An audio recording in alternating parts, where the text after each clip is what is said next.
Welcome back, brothers and sisters. I am Braden. This is Layman Outdoors Academy, and thank you for stopping by.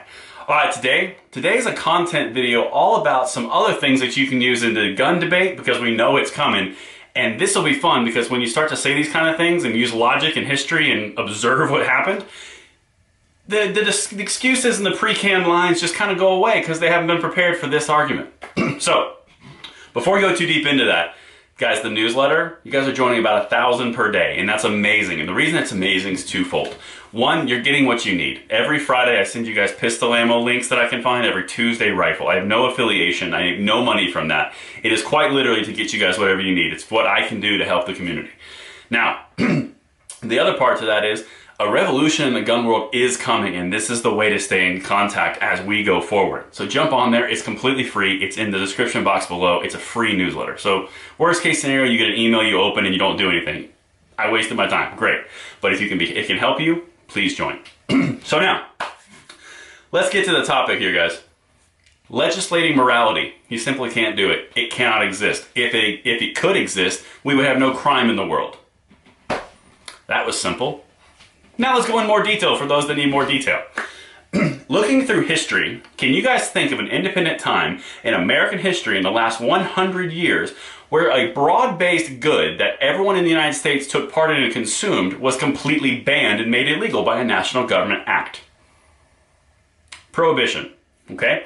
What happened in Prohibition? Basically, the government got together and said, you know what, alcohol's not good, it should be a dry country. Became law, no more alcohol is imported or produced in the United States, everything's being destroyed, poured in streets, look it up, there's tons of pictures of it. Now, here's what happened in an aftermath because of that. All of a sudden, there became a desire that needed to be met that was no longer illegal to do so. So the price went up on alcohol because there was less availability, and also it was harder to get, there's more penalties. So gangsters started making more money. Well, when you start making more money doing something that's easy to do, like bootlegging, all you gotta do is keep doing it until you make a lot of money. Now, what happens when you make a lot of money? Gangs start fighting because there's a lot of money to be had. It's an illegal industry. You go back to what we're dealing with now in the United States, our gang culture is a perfect example. I'm not advocating for legal marijuana or legal hard drugs, but what I am saying is because the government has made them illegal, it makes them a lot harder to get, which makes them more money because there's more risk, more reward, and now there's gangs fighting over control of that empire. It's as simple as it is. The exact same thing happened with Al Capone. Al Capone, all of his millions of dollars that he made, his control of the city of Chicago, only existed because the good that he was peddling was no longer available to legal citizens and businesses and now illegal. So he took a risk, he made more money, and violence erupted. That's the whole thing with Chicago. That's with Elliot Ness and the Untouchables. Look it up, it's a great story. But the point is, you can't legislate morality.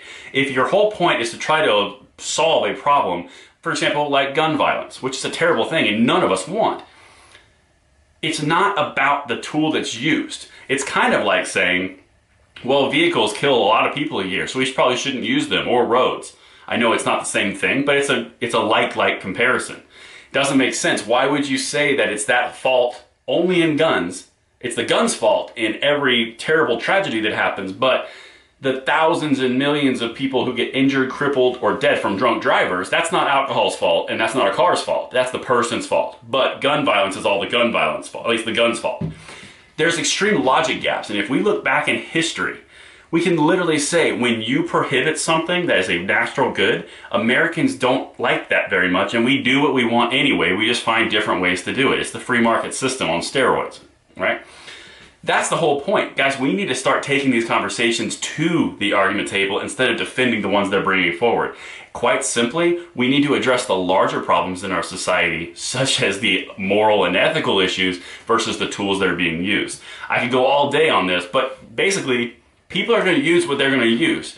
Murder and all these terrible things still existed before guns existed. Knives were a thing, spears were a thing, tragedy was a thing. Look at the Greek tragedies. There were no mass shootings, but there sure were a lot of stabbings. That's my whole point. People are going to find ways to do what they want to do, whether you enable them or not. And that's the whole thing. We can't legislate morality, and we need to take these types of arguments with examples in history that are solid and really bring the conversation to these people who say we should do this because they don't have a response to this because history cannot be overwritten unless the whole rewrite it thing, which we'll talk about later. But I hope that helped, guys. Let me know what you think in the comments field below. Until next time, I'm Braden. I'll see you later.